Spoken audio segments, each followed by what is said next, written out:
ഇന്ന് ഒക്ടോബർ 2 രാഷ്ട്രപിതാവായ മഹാത്മാഗാന്ധിയുടെ 155-ാം ജന്മദിനം.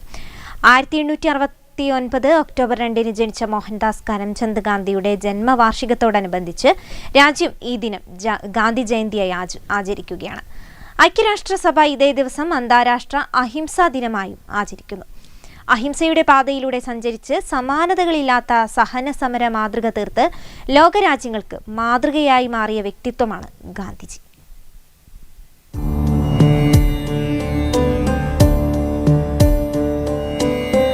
ബ്രിട്ടീഷ് ഭരണത്തിൽ നിന്ന് സ്വാതന്ത്ര്യം തേടിയുള്ള പോരാട്ടത്തിന് നേതൃത്വം നൽകിയ ഗാന്ധിയും അനുയായികളും സഹിച്ച ത്യാഗങ്ങൾ അടയാളപ്പെടുത്തും വിധമാണ് ഗാന്ധി ജയന്തി ദിനം ആചരിക്കുന്നത്.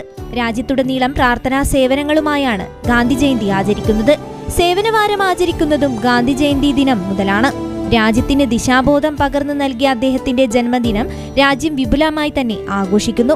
ഒക്ടോബർ 1 മുതൽ പരിസരം ശുചിയാക്കുന്ന പ്രവർത്തികൾ രാജ്യത്തുടനീളം നടന്നു. ഇന്ത്യൻ സ്വാതന്ത്ര്യ സമര ചരിത്രത്തിന്റെ മുന്നണി പോരാളിയായിരുന്നു ഗാന്ധി.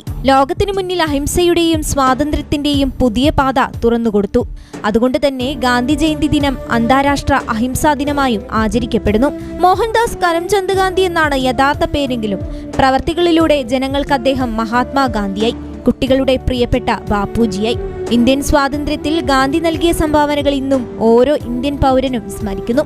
എന്റെ ജീവിതമാണ് എന്റെ സന്ദേശമെന്ന് ഈ ലോകത്തോട് വിളിച്ചു പറഞ്ഞ മഹാത്മാഗാന്ധി ഇന്ത്യൻ സ്വാതന്ത്ര്യ സമരത്തിന് പുത്തൻ വഴി വെട്ടിത്തുറക്കുകയായിരുന്നു. അതേസമയം പ്രധാനമന്ത്രി നരേന്ദ്രമോദി സ്വച്ഛ് ഭാരത് മിഷന്റെ 10 വർഷം തികയുന്ന ഇന്ന് 9600 കോടി രൂപയുടെ ശുചിത്വ പദ്ധതികൾക്കാണ് തുടക്കം കുറിക്കുന്നത്. News desk, Kozhikode vision.